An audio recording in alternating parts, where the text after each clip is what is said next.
hunt in Namibia, there's a couple of things that you have to bear in mind. Generally it's the time of the year that you want to do it. We've got a very informative website that you can log on to, where you will find the type of clothing that you wear depending on the seasons. Things like inoculations, do we have malaria, is the water drinkable. All of the water in our hunting camps is pure water that we pump from under the ground, so it's nice and clean, safe to drink.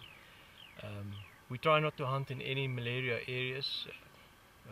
We try and avoid that. So in general, for your preparation, it's always good to be in good shape. I don't talk about shape to run a marathon or something like that. Just walk, be able to crawl a little bit. If you have got some knee pads or something like that. If you look at the area that we hunt in here, it's quite difficult. The visibility is not that good. So what you can see is what the game can see, and with their eyesight they always one ahead on you. So it's always good to be in a good shape to hunt in Africa. You don't need much accessories to bring with you. Like we always tell the clients, travel light. You don't want to have the burden of carrying around a lot of stuff. It's not necessary. You don't need to bring a lot of clothes with us. Our staff in the camp, they do daily laundry, and we try and cater for all your needs. What we also do is we normally send you a questionnaire, so we can find out a little bit about you to make sure that we can cater for your needs. After all, it's your safari, it's not ours. Please do log into our website, check it out. If you've got any questions, feel free to email me or give us a ring, and we'll be more than willing to answer all your questions.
Got it, he's down.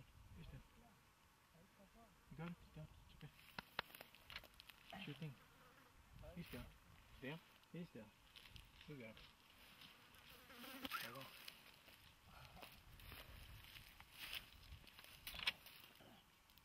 Okay. Yes, here.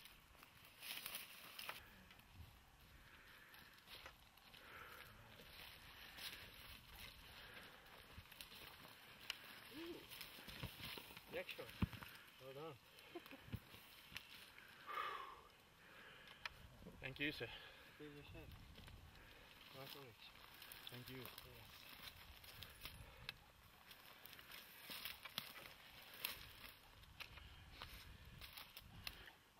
Well, we're hunting here up in the northern area, up in Bushmanland. We're not far from Chumkwe. Chumkwe is the area where the traditional Bushmen, like down here, they live. That's the communal area, and like the crow fly, we're about 45 minutes to an hour from there. As you can see, the area that we're hunting in here is a lot of soft sand, thick cover, although it's very dry this time of the year. The oryx, they tend to concentrate in these areas this time of the year, and we were very lucky when we came up the dune earlier this afternoon, where we saw this bull grazing, and we passed him, and we came back, and I put down on the track of this bull, and luckily we didn't go far when we spotted him the first time. But very typical about oryx is that they, when the heat of the day, they lie down and they hide out the shade, and then late afternoon they would just lie down, all of a sudden get up and they just start walking. And that's just typical what happened here. And that's why we had a hard time getting him on the sticks to get a shot at him, because they don't hold position long enough. And with this thick cover, this brush, it's a bit difficult. You know, you cannot just take on any brush for the shooting, although you shoot with a 375. And well, he saw us once, he skedaddled out of there. Luckily for our tracker, Don, he got on the track and stayed with it. I think you also experience it's very difficult to see them, to spot them. Oh yeah. What makes it very fair for us to see it is that white face of them is very prominent, and that's a big giveaway. And also this time of the year, there's a lot of flies, and that makes their ears flap and the tail go. So that's all movement that we pick up. This is a very nice oryx bull, and within the Namibia quality control, he's going to score very well.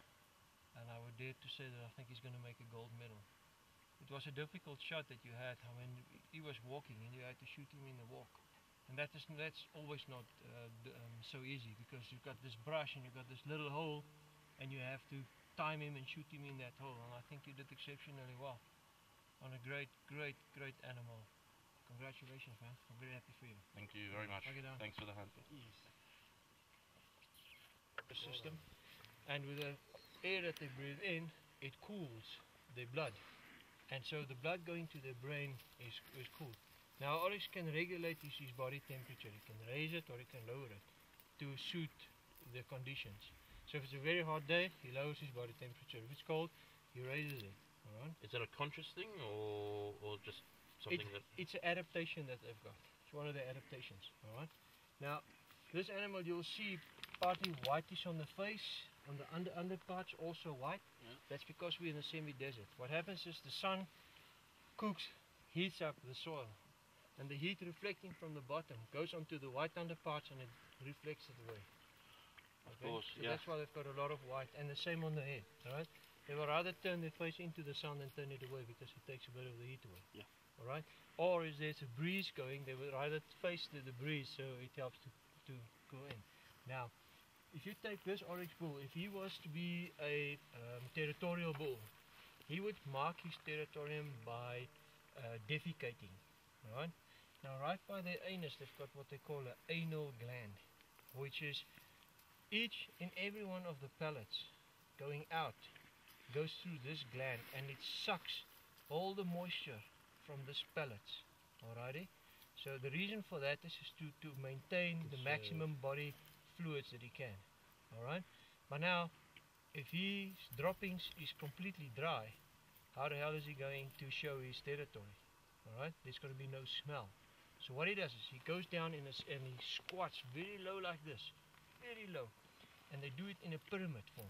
So what happens is that the pellets on the inside is protected by the pellets on the outside, and it keeps the moist long. And that's how other oryx will come and they will smell.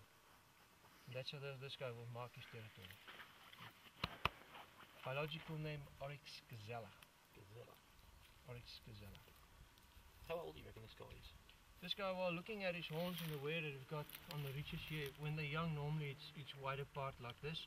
And you see here, they're starting to shag together. Things.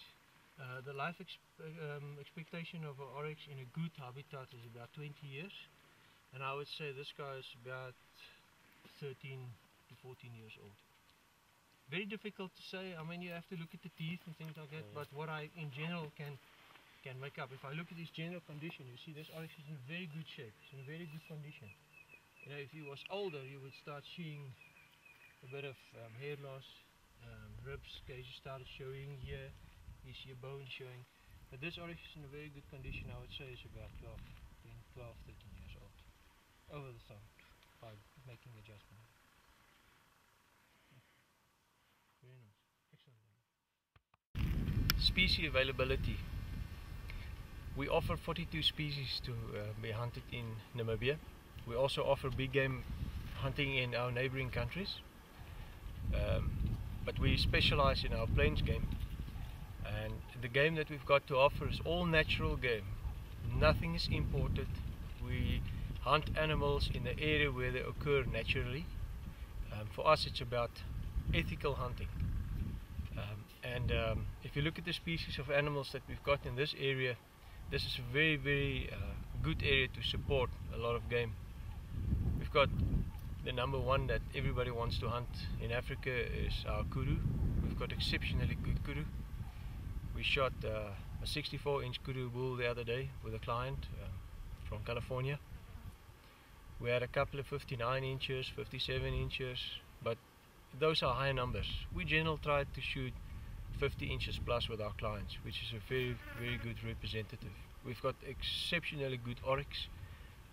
Since we are hunting here up in the further northern part of the Kalahari, like the crow fly, we're not far from Botswana, our neighboring country on the east. We've got a lot of plain zebra, blue wildebeest, black wildebeest, springbok, impala, red hartebeest, giraffe, very, very, very high quality eland in very high numbers, steenbok, duiker, warthog, a whole list of it. So by hunting with us in this area, it will enable you, for a first time hunter or experienced hunter, to hunt in Namibia. You will be able to fill up your tags and you will have a really, really good time. There's more than enough animals to harvest.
harvested eland. This is our Cape eland. Also very, they occur naturally in this area. This Bushman land area is known for its Cape eland. Very nice bull that we harvested today. Yeah. If we look at the horns, nice and heavy, a lot of mass, and if you look at the hair on the